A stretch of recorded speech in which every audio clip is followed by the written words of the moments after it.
What happened to the Delaware hometown sports tune that you had last time? Delaware, hometown sports podcast. Reminds me of Jack Black. Hometown sports podcast. Right? Something like that. Yeah. All right. You're the executive producer here, man. I get free reign on that? You get free reign. Go light it up, man. Oh, shit. All right. You got all the jingles. You got all the anything you want to add. That's fine.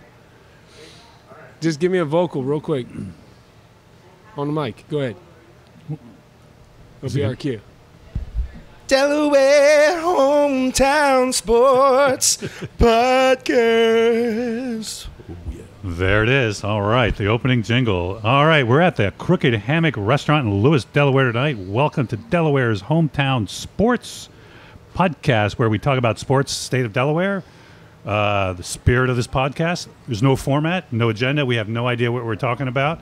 We just grab people and or guests, and we have them on the air with us here, and we talk about anything we want to.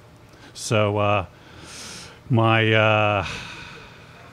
Ferdy Anyan, my point guard, wingman, co-host of the show, Coach Stephen Ray, head coach of the Cape Henlopen boys basketball team. How's it going, Coach? Good. I'm more of a power forward than I was a point guard. But, hey, I'm doing good. Well, next time I'll go power forward. Power forward, yeah. All right, all right. Forward. So how's the workouts coming on? Going well. Getting into the conditioning part. So we got some flies, some bodies dropping like flies as it gets a little bit more intense. Guys, gets a little bit harder. Lifting weights? Been lifting. So we start to add the running component into it. Sometimes guys just don't feel well before. They definitely don't feel well after. I get the undercurrent on that one there. Yeah, so no... Main guys working hard. Guys that you know that we're going to count on throughout the year have showed up and showed out. So they're going to be ready. So we're excited about it. Still no weeks away. Still no family with a 6'9" sons moving into the area yet? No. Got a 6'5" kid that came in. He can play. He's going to surprise some people. Really? Oh yeah. All right. Super nice kid. You might have him, Coach. What's his name? Aaron Oster. Okay, yeah. Hey, big strong kid. Do you attend any of these soccer games at Cape? I have, yeah. I've been known to pop in at all athletic venues at Cape Henlopen. Not really surprised by the success with Coach Kilby's had this year and the things that he's been able to do. Followed them the last several years since he's been here and does a great job. So we're excited to have him. Thanks for coming, Coach. Oh, thank you. We've got the guest tonight here, Coach Patrick Kilby, right? The Cape Henlopen varsity soccer coach. I didn't say boys or girls because I think I just found out you do both. That's correct, yeah. Boys in the fall, girls in the spring. Are you freaking crazy or what? My wife said, my wife says if I take on one more thing, I might be divorced. So, we had a conversation about that in one of the last. Well, is this doesn't count, does it? This podcast doesn't count as one more thing. No, Holy we're good. Moly. Good. And you do the boys and girls, huh? Yeah. All right. So I looked at your record. You're 11-2-1. You got one more game to go, and you're rocking. You're kicking ass. Yeah, we're trying our best. We just played my dad the other night, Indian River High School, and we didn't play as well as we should have. We made some mental errors, but we ended up losing that one 4-3. You brought it up. You said it was your dad. I've always been curious. How intense is that for you? And does that spill over to your players as well? Or is that kind of more like an internal, how does that work during Thanksgiving and Christmas? Because you used to coach with him, correct? Back or on the summer off season? Yeah. I was with him at River Soccer Club for close to 10 years. When I was also coaching at Sussex Central. When I go up against him, whether it's on the boys or the girls' side, I try not to make it a thing with my team. Anyway, because he coaches girls too, right? He does. Yeah. Does he really? Yeah. Is that normal for coaches to do that? I mean, soccer coaches at a school. In my family, yeah. Really? Okay. But no, there are some. There's the Bliley family, Scott and Scott Bliley, Scott Jr., Scott Sr. They were both at Woodbridge and Seaford for a while, and they were going against each other. I believe they both did boys and girls as well. But yeah, it's you see it from time to time, but it's definitely not the majority. So you were saying you try not to make it a thing, but Yeah. But it's always in the back of my mind. This is a podcast. We can talk about anything we want, say anything you say. It's okay. You don't have to hold back here. You know. But, so do you like keep tally? Yeah, I keep it in the back. Talk of some my trash to Dad. mind. From time to time. Yeah, Thanksgiving's always interesting. That's cool. We don't talk much during the season. We see each other. He comes and sees my kids, and he plays the grandpa role and stuff like that. But we typically don't hang out like we do in the off season because we're super busy. But a lot of people try to make it more than it is. Sure. But I think he and I are both pretty even keel about it. Right. So. Well, who's got the advantage in that scenario? I feel like you do because you've been around him your whole life. You kind of have an idea how he ticks, right? Yeah, he was my coach growing up. That's what I mean. Yeah. So you got the inside. He never played for you. You played for him. Exactly. You'd like to think I have the inside track there, but since I've come over to Cape on the boys' side, I think I'm 2-2 against him. On the girls' side, 0-3. We'll see what happens. That's hilarious. They've got a good tradition, though. Yeah. You're building one. They've had one. So Right. that's True. very true. uncomparable. We'll talk about that 10 years from now. Or, Yeah. You know what I mean? There you go. That's a better comparison. I'd love to coach against my dad. I think it'd be hilarious. Just talk trash all the time. It would be too easy for me. My dad doesn't know shit. It got a little testy. Well, assuming he knows what he's doing, right? I mean, how great would that be? It got a little testy last year. One of my guys were at. Come on, spill it. Let's go. Come on. One of my guys made a comment. My dad responded to it. And then, there was a couple comments thrown my way, and I think he said something along the lines of, "Hey, these Cape kids have no class." And Wow. yeah, so I came at him, and it didn't get too serious, but it definitely the waters got tested there. Going into getting testy water, something happened at Seaford this year. Oh my goodness. Go into that one a little bit. That's a pretty funny story. Okay, so we're at Seaford. Standard out of conference match for us. We go over. I believe we're up 6-0. We're into the second half. We're cruising, playing pretty well, and I'm not sure if the Seaford players are. I think they may have won 1 or 2 games this season. I'm not sure how they got to this point, but they started fouling us pretty hard from behind. It's coming in very aggressive, and the opposing coach started coming at me on the sideline, saying like walking towards you. Yeah. Aren't you guys on opposite sides? No, of soccer on the same soccer on the side. same They're on side. the same side. Oh, okay. So here we are, and he's saying that our guys are bullies and we don't know how to carry ourselves and so on and so forth. And I'm trying not to engage him. 6-0. Game's over, right? Right. So he, 2 or 3 of their guys on the field actually made aggressive moves as if they were going to fight our guys.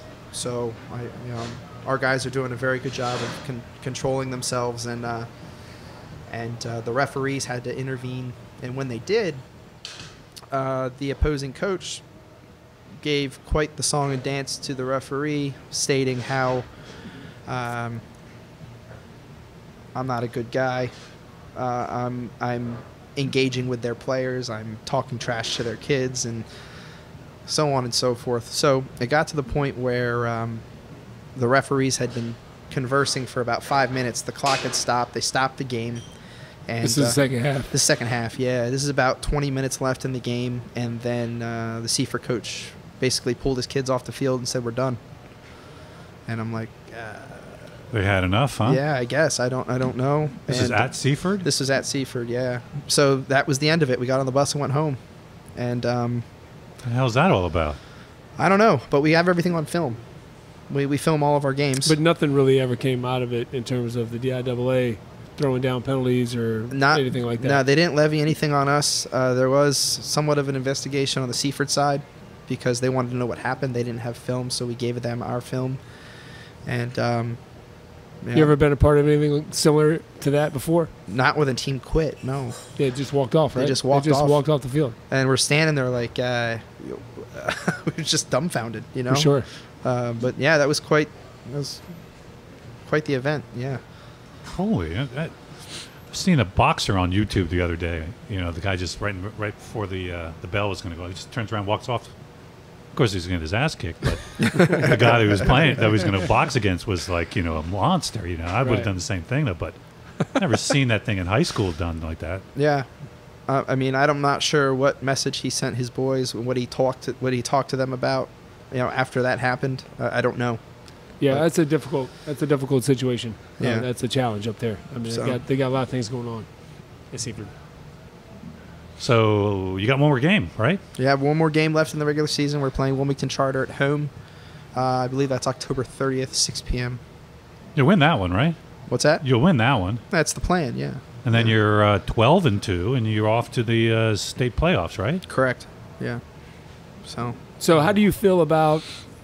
I don't know how many years it's been Division I, Division II in soccer. Has it been about 6-7 years now? That's ballpark. Yeah. So how do you feel? How do you feel about that? I mean, do you like the Division I, Division II? It's been a point of contention that we vote on as basketball coaches every year. I personally have my own take on it. I'm just curious to hear your take. What is that? Tell me in on that. I don't know that. So, Go ahead, Coach. My dad actually spearheaded this. He's a Division II school at Indian River. He put together a plan based, I believe, on the Rhode Island model. What Rhode Island does is they have a 3-tier system, I believe. And it's based on population of your school, the record of your program for the last 7 years, the last 3 years, and then the current year you're in.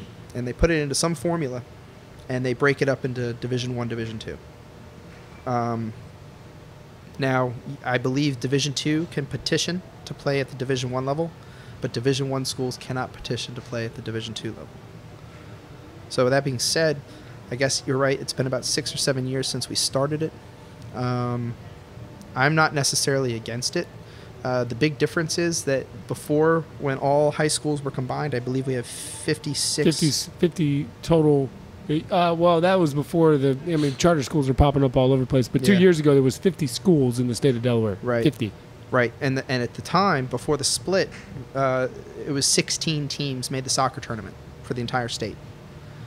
And they compute in win-loss percentage with your opponents. Yes. Yeah. Your wins, and then you get bonus points based on your strength of schedule. Well, we don't get bonus points. Oh, not we just do a strict index. Gotcha. Okay. Yeah. So now, Division I, the top 8 schools will make it based on their index. And then in Division II, the top 12. And then there will be 4 byes in the first round. Because there's more Division II schools than there are Division I. I think right now there are 18 or 19 Division I schools, and I believe around 32, 33 Division II schools. And you like the split D1, D2? I don't mind it. There's not much there's not much discussion on the fact that there's a Division I and a Division II state champion. I always like to think that there is a big difference, because when you have a school like Salesianum, who I believe is going for their 8th or 9th straight state title this year, in those Division II schools don't have to worry about a Salesianum. There's a lot more parity in the Division II bracket, whereas in the Division I bracket, they're there for every sport. Right. So 1,500 boys. Crazy. Yeah, it's an all boys school. 1,500 boys, private school. Mm-hmm. So if you're dead last in the Division I, do you drop after a while because of the? There was that discussion as well too. Do we relegate? Do we drop the top 3, or excuse me, do we drop the bottom 3 D1 schools and bring up the top 3? Yeah. No, they don't do that. No, it's always based, number one, on population. Mm-hmm. Right? The only way you can move up and down is strictly population. The number of students in your school. Correct. Okay. Yeah. I believe the threshold is 1,200. Yes, 1,200. Yeah. Yep. Wow. Yeah. Okay. Yeah, it's a huge debate within the basketball group. Well, Milford, I believe, is bumping up next year. They will be. They'll be coming up, and I think we lose. We got to lose somebody. I'm not sure who we lose. I think we keep. But we might just gain. No, I think because the East. Correct me if I'm wrong. I don't remember the acronym, but Delaware State University has a high school on their campus. That's right. Yep. I think so they're going to the south. Yeah. Right. And them and SAS will be full-time members. Yeah. Sussex Academy. Yep. Yeah. Huh. All right. So in the Division One, you're the beasts. Well, and Appoquinimink, always tough. Salesianum, tough. Charter, tough. Cape, Caesar Rodney. Cape, Caesar Rodney. Those are your big five. Those are your big five, right? Yeah. Yep. Really? Okay. Yeah. We've made the state semifinal 2 out of the last 3 years. We're going for 3 out of 4 this year. We've been to the semifinal. Even before I came to the program, we've been to the semifinal. We haven't been able to break into that final match yet. We'll see what happens this year. At least you're banging on the door, though. You're in the tournament, right? Very true, but that's a lot of heartbreak and disappointment year after year when you build up and you go through your entire season and you fight through that first round game. You get to that semifinal match and then you're out. Is it not easy? Is it become more mental or has it become more physical at that point?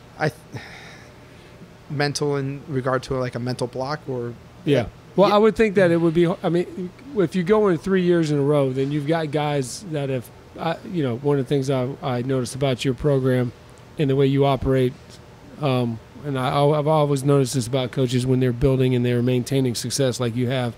You're never afraid to put young players in. Nope. I think you have 2 freshmen playing for you right now, and I know one of them gets significant playing time, right? Yep. And in the last couple of years, you've always had several sophomores on the field. You got, 3 now that get a lot of burn? Yep. So you're not afraid to throw the young guys out there. So their transition that those guys make from the time they're sophomores all the way up to their senior years, does that – going up against Salesianum in soccer is no easy task. Does that become a mental block? These kids go up there, they're sophomores, juniors, seniors. Meanwhile, Sally's doesn't always have to do that. Right. They're kind of bringing in fresh blood every 2 years, in a sense. Very rarely do they have a freshman, playing minutes that you have to use a freshman for. Yeah, very true. I mean, you have a kid like Gary Hayes, that's the kid that's getting a lot of time for us as a freshman right now. He's playing on the outside mid on the right side. And, physically, I think Gary, as a freshman, can handle anything that's thrown at him. I think it's for someone like Gary and my young guys, it's more of a mental thing. They know who Sally's. He knows who Sally's is. Everybody knows. He's heard about him, but he's never experienced him. Exactly. Yes. And then, for example, last year we go into the semifinal match against Salesianum, and Jake Geloff, our starting keeper, goes down with a broken, fractured finger. He's out. Then my backup keeper, Alan Marin Kiros, goes down with a sprained wrist. And now all of a sudden we have a freshman in Forrest Otterer starting against Salesianum in the semifinal. And poor kid, he did his best. He really did. But we gave up 8 goals that night. And you said it. I'm not afraid to put young guys in. They have to experience it somehow, some way. No doubt. And we are a very experienced crew in that regard. In the same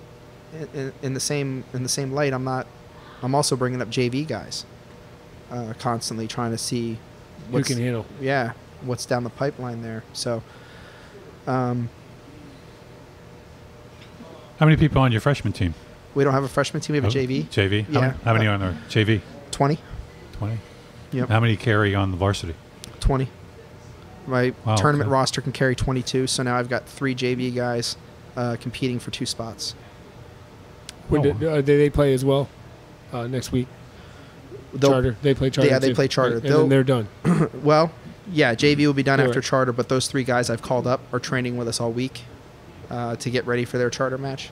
And then after the charter game, those 3 guys will compete for the last 2 roster spots. Gotcha. So we're always trying to find a way to compete, whether it's within our own roster, throughout training, whatever. Yeah.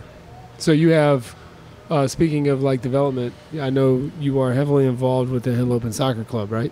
Yeah, they. Do you do anything with those? During the year, I know it's so hard as you're so focused on your varsity team. Are you able to find ways to bring those kids over? Oh yeah, yeah. We do it every home game. I'm one of the directors of coaching for Henlopen Soccer Club. So my job there is to help. So this is already on the plate of you and your wife's agreement Yes. coaching girls and boys and the Henlopen Soccer Club. So those things are already laid down. Oh, yes. Okay, all Yeah. right. Just trying to clarify. Preseason and that's a lot of off-season. soccer. It is a lot of soccer. So, yeah. So basically, my job for Henlopen. So I guess coach is out for the cornhole team. Yeah. The traveling cornhole. That's funny. I heard that on one of the prior podcasts, right? You're talking about. Well, we play a lot of cornhole during basketball season. Yeah. So with my role with Henlopen Soccer Club, I'm one of the directors of coaching. My job there is basically from the player development age, which is U8, all the way up to U13. I basically help bring coaches on board to coach these select travel teams. I provide support with training sessions when needed. I run tryouts. I try and get those travel teams, those young kids, involved at the high school level. I bring them over. They get to play under the lights at halftime. They get the ball boy. They get their names announced over the loudspeaker. So, I guess my role, my goal, my vision is to make Henlopen Soccer Club and Cape Henlopen Soccer the destination spot for kids who want to play soccer at the select level and at the varsity level.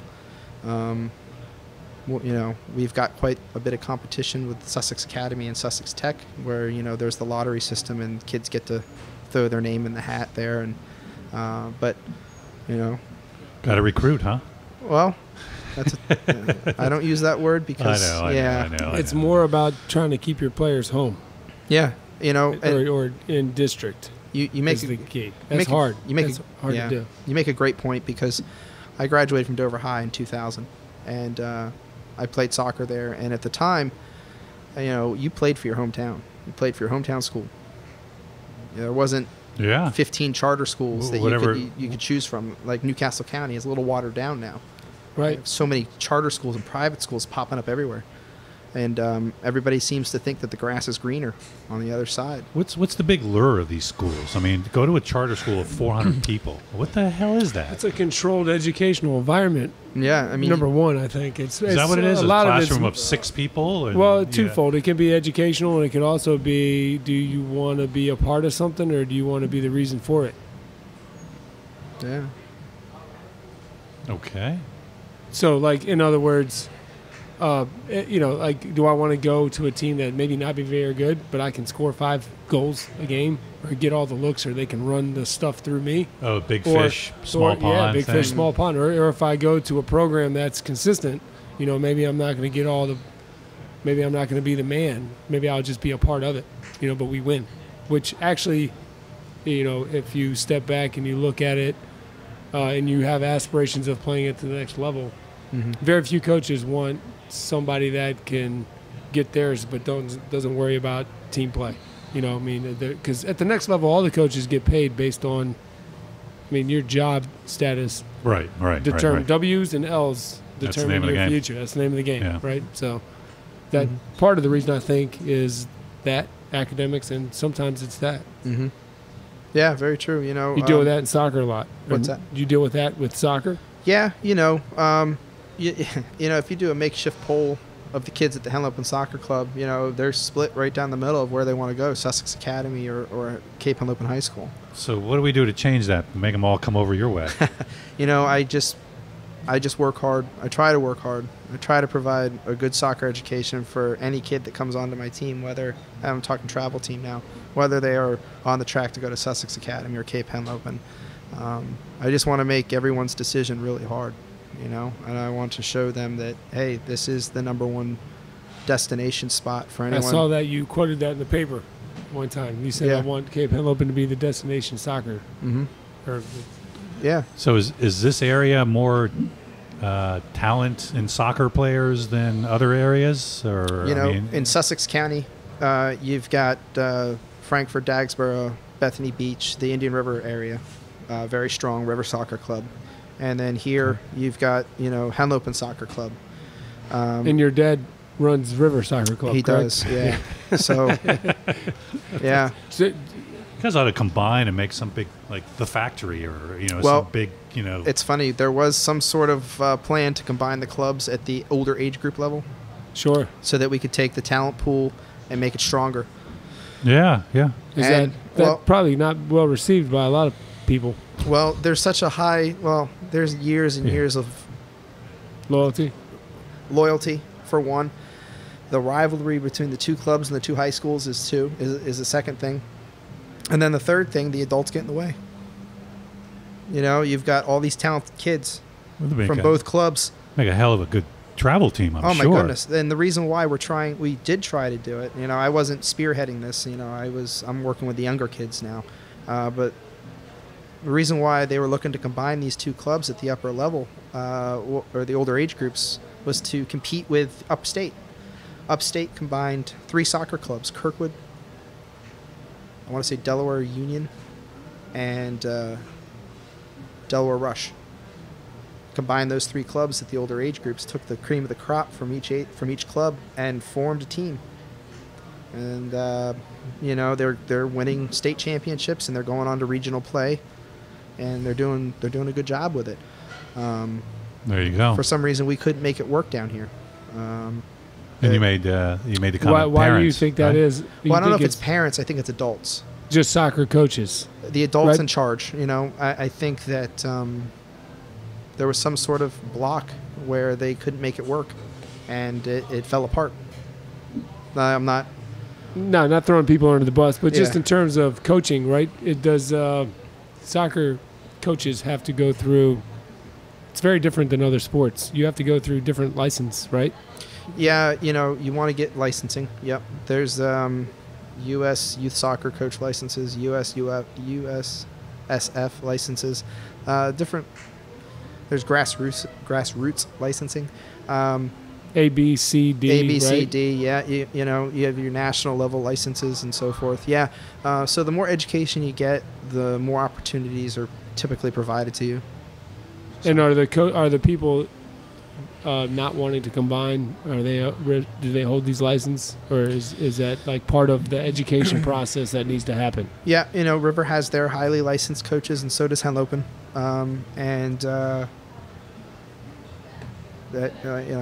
So who runs the team, right? Who coaches the team?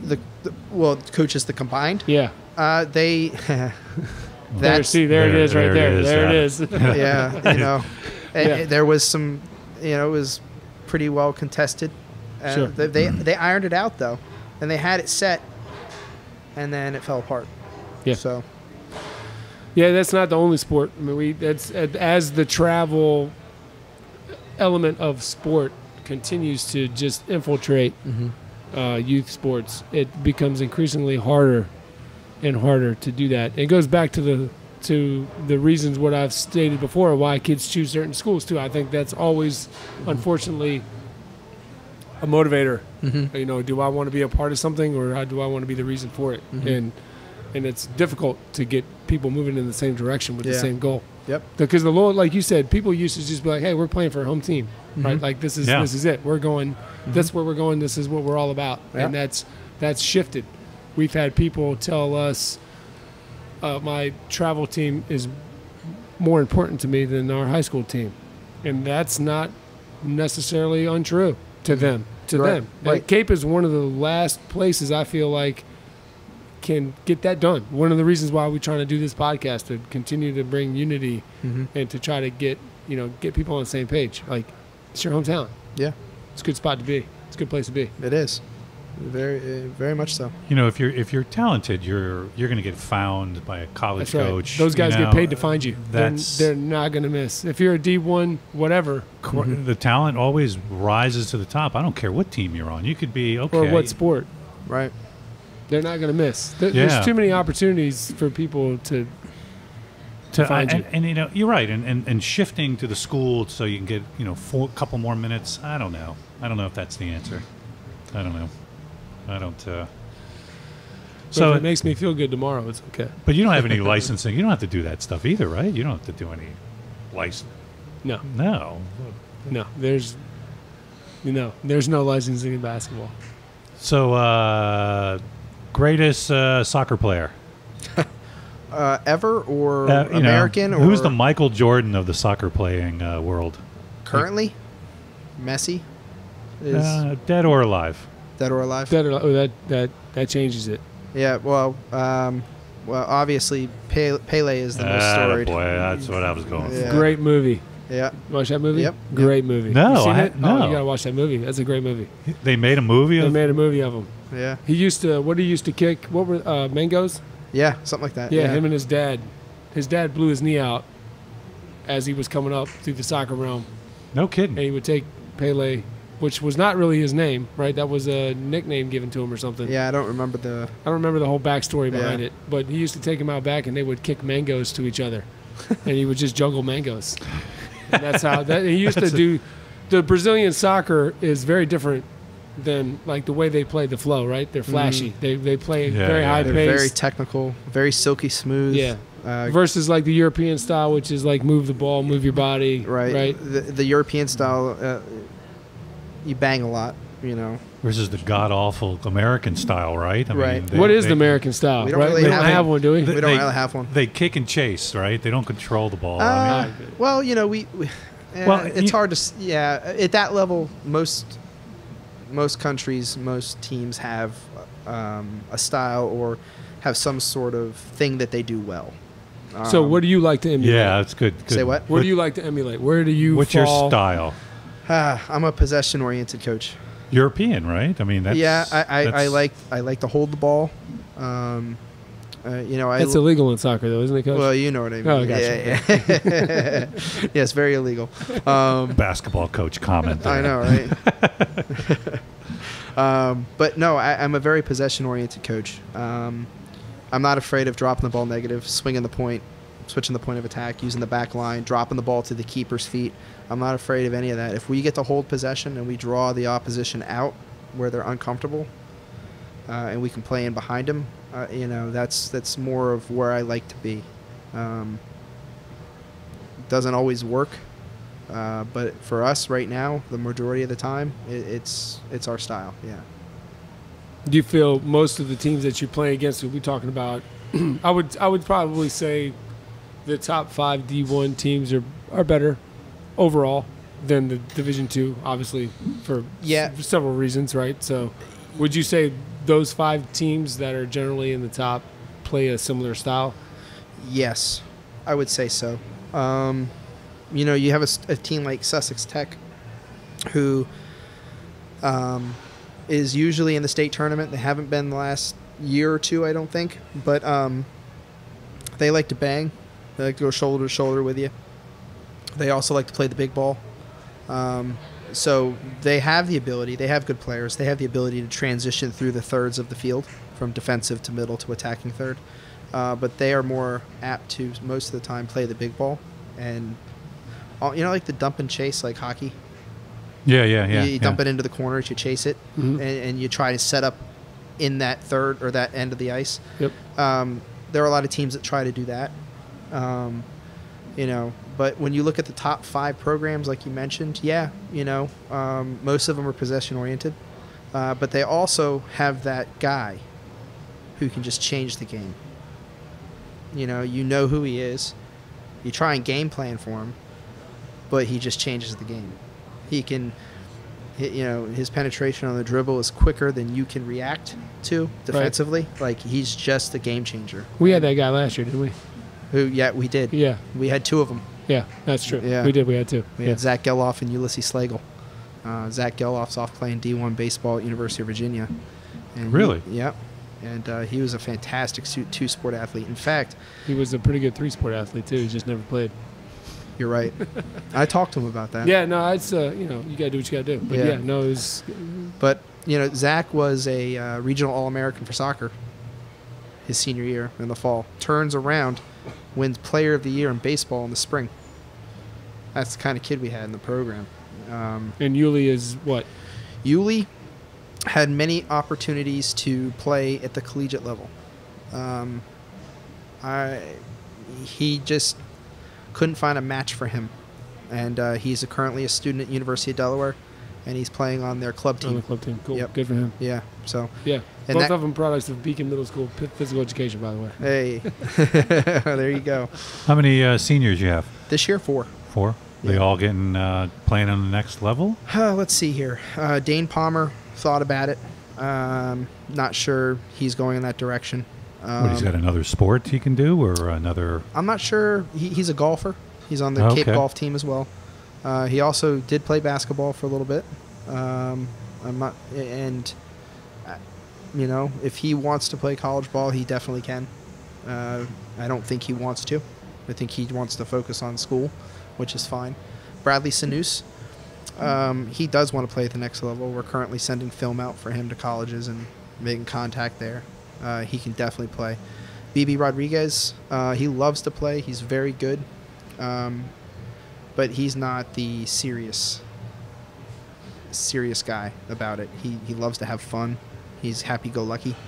Okay. He's our comic relief on the team. The guys love him. Gotta have those, right? Yeah. Okay.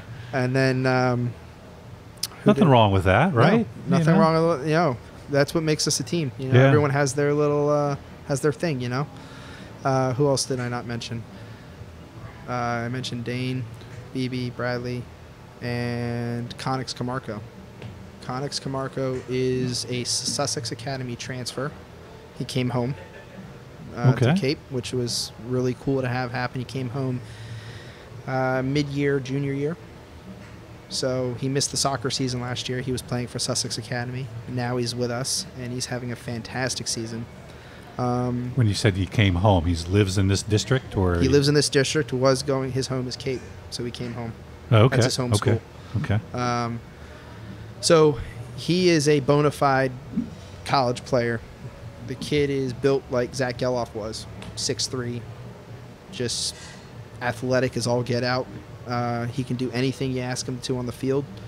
You know, he's the kind of kid you toss him a ball, and he's going to say to you, "What do you want me to do with it?" You know, I'll do Tell it. you what you want to do with it. Just Yeah. freaking throw it between those. You that can't. goal. We already discussed that. You can't throw in soccer. Yeah. Right? So, it's Kick the illegal. damn ball through the Kick it through So- that guy's head. Out of our current 4 seniors, we have 2 guys I think that are trying to pursue college soccer. So that's pretty cool. How's your goalie? Growing up, I grew up playing soccer. Yeah. Until I got a little bit too tall, and he goes, "What the hell are you playing soccer for?" You know, Yeah. my brothers played, but God of hell, I lost my point here. But You're but talking- how's your goalie? Your goalie. And I always grew up. You know, my brothers played, and they played at UVA. They got scholarships to play UVA soccer. And all Wow. that. And they were really, really good. What years were those? What They year- were 70, 77, 78, Wow. 79 there. Very cool. I was born in 82. So Yeah, yeah. I wasn't going to throw that out there, Coach, but you did. It's been a while. Yeah. All right. So you threw that one out at me. No, I'm Okay. sorry. No, but Back then, were the goalies allowed to but use the their goalies, hands? yes, the Okay, goalies good. back then. I mean, and I always thought, like they had some really good goalies, and the goalies I always thought were just got to be half crazy. Oh yeah, that's Got to definitely. be like no fear. You got to have a certain DNA to be a goalie. Oh, there's definitely a trait that they possess that most people You don't. see what I mean? Yeah, Yeah, throw your body, They no regard. No, you have no regard for your body. We have 2 very capable goalkeepers, Alan Marin-Quiros, who's a junior, and Forrest Dotterer, who is a sophomore. Both play club soccer at Henlopen Soccer Club, and You know what I'm talking about. The DNA is a little off-centered Uh-huh. with these goalies, man. Uh-huh. Yeah. These boys have that trait. They have no regard for their bodies or their own safety. They make sure that they put themselves in harm's way for our guys to earn the result. That's what they want to do. But both guys are very capable. Both guys have pretty much split time all season. Oh, great. Yeah. Okay. So now we're Because of injuries or just just because they're both very capable. I want to keep both of them happy because they're very important to the program. I think that it's a tough spot when you have 2 capable guys and only one can play. Yeah. So Well, you're doing it right. They're not scoring any goals on you guys here at 11-2, right? I mean, you're doing all right. yeah, we at one point this season I think we had 6 or 7 straight shutouts. So the guys were doing their job. So And 1 shutout and a half, right? The Yeah. Yeah. schmucks that walked off. So growing up, did you what position did you play? I was either a striker, goal scorer, attacking mid. Okay. I wasn't the fastest guy on the field. Definitely wasn't the biggest guy on the field. My strength was first touch. When that ball came to me, it stayed with me. It didn't bounce off my body and go to the opposition. I could finish, I could distribute. So. And why soccer, not baseball or golf or any other sport? You said your Dad father. was a soccer coach. Is that where it came? Is that what it is? I was in the 112 weight class for wrestling. I played second. Excuse me. Played second in center field for baseball. And I played soccer as well. You do all those all the way through high school, or you? Nope. Once you hit high school, you kind of just stayed? After my freshman year, I made the choice, and I always knew it was going to be soccer, but those other sports really helped me along the way. Yeah. I mean, my vision, I saw everything, and it wasn't because I just played one sport. I played basketball as well, and didn't have much of a jump shot, so I wouldn't have helped you. I could defend and I could pass. That's about it. But all those sports that I played as a multi-sport athlete really helped me become a college-level soccer player. I think it starts with vision. You play all those sports, you see. Yeah, you learn how to separate, know how to get in angles and passing angles. Yep. You learn how to kind of position. Yep. I know. Yep. Very cool. And there's always that big debate, do these kids specialize early? Yeah, do they do that? Should they do that? And, to each their own. I'm happy with the route I took. So. Yeah, and there's enough opportunities now that I think there's always going to be enough bodies. Mm-hmm. We get these kids involved in sports at such a young age. There's enough to go around. Mm-hmm. So you're year-round soccer now. So how long have you been married?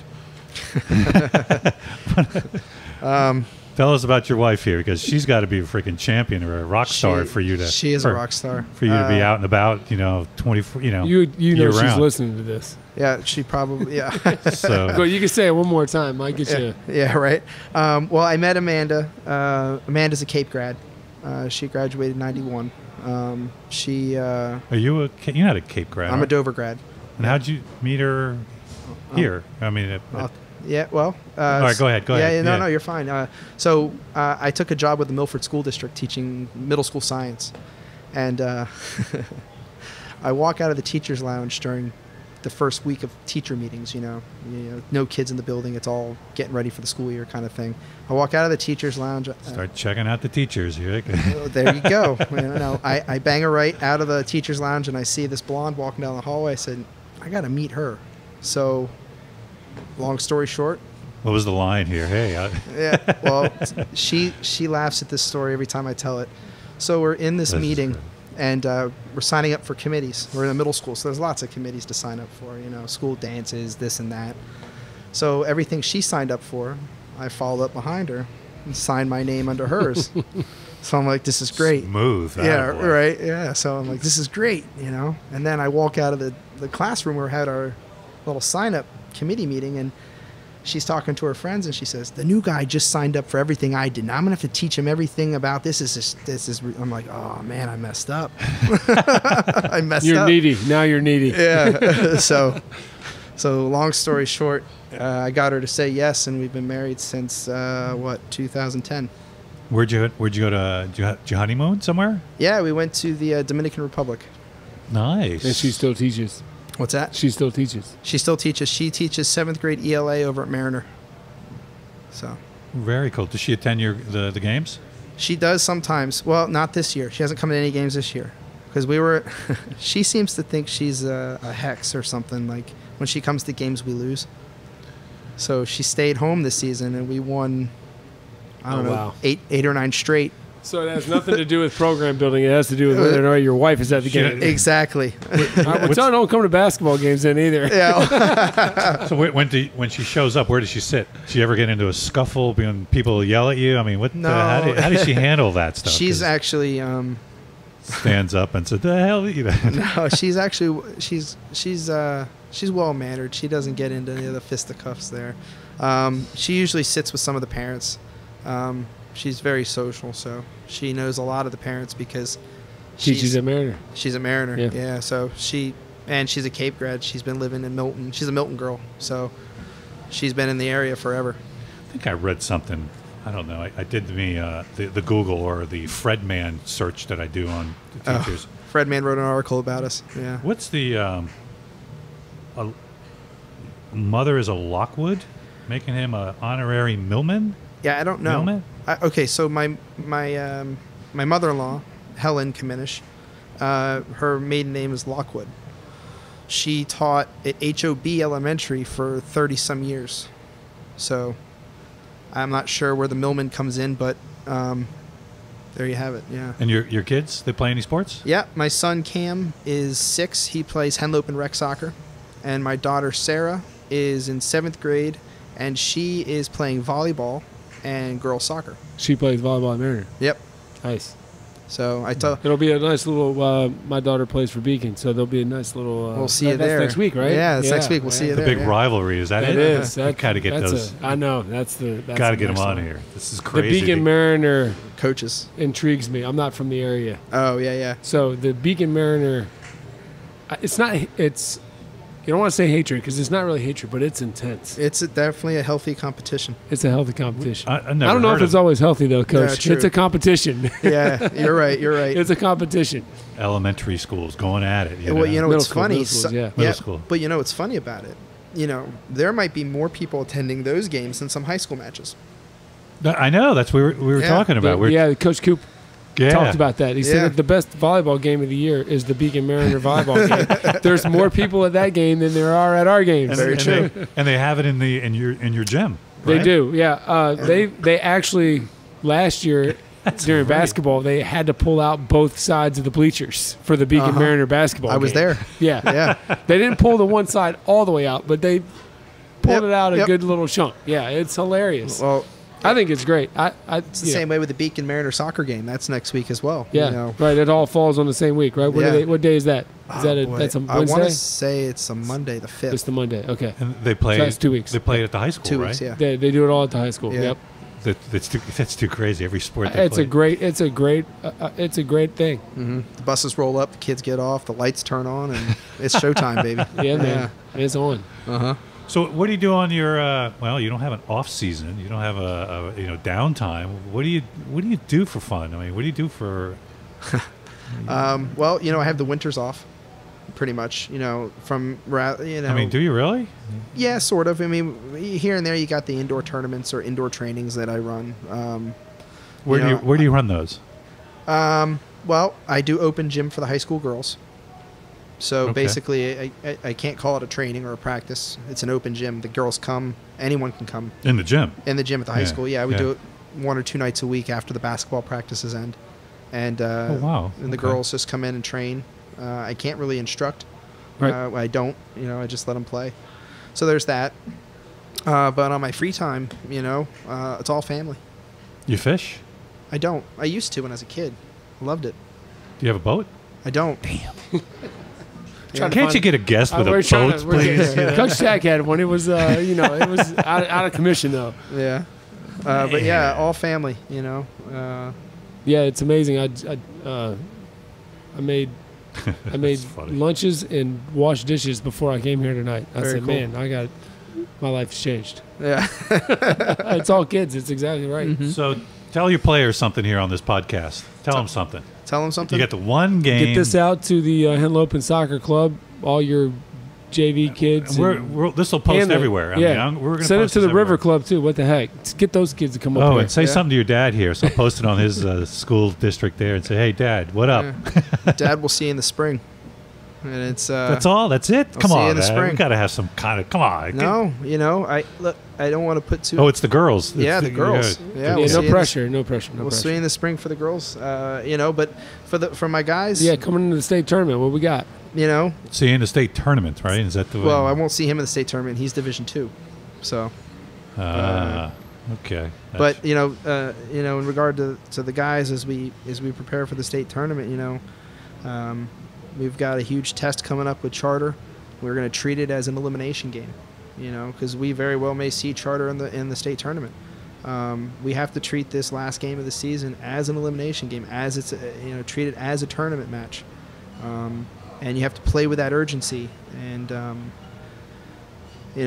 we'll earn our result hopefully against Charter, and then we'll start our nighttime training under the lights to get ready for the state tournament. We move our training 6 to 8 at night, so they can play in that cold air under the lights. Is that to get them ready for when you're going to start playing? Yeah, I've done it the last 4 years. It changes the atmosphere of training. You get more intensity out of them, I think. It's like a nice little adjustment. Yeah, a little tweak there, and you see a different team, especially when they know what they're preparing for. So, who's number 1 in the state right now? It's Louisiana.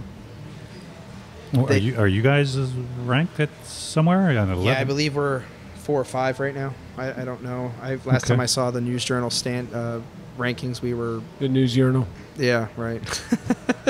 Well, I got to tell you, man, I'm totally impressed by you. You're doing it all right. You got the clubs, you got the kids down there at the lower level, kind of doing what you're doing, and you got it going here. So the Cape's real lucky to have you. I'm really impressed. Well, thank you very much. Appreciate that.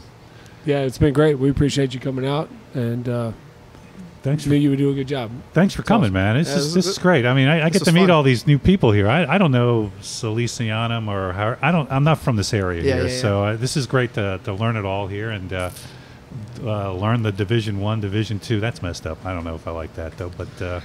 Yeah. Who the hell cares? No one knows. No one's asking my opinion right here. So hey, thanks for coming. Appreciate it. Cape again. They're lucky to have you, man. Thanks for.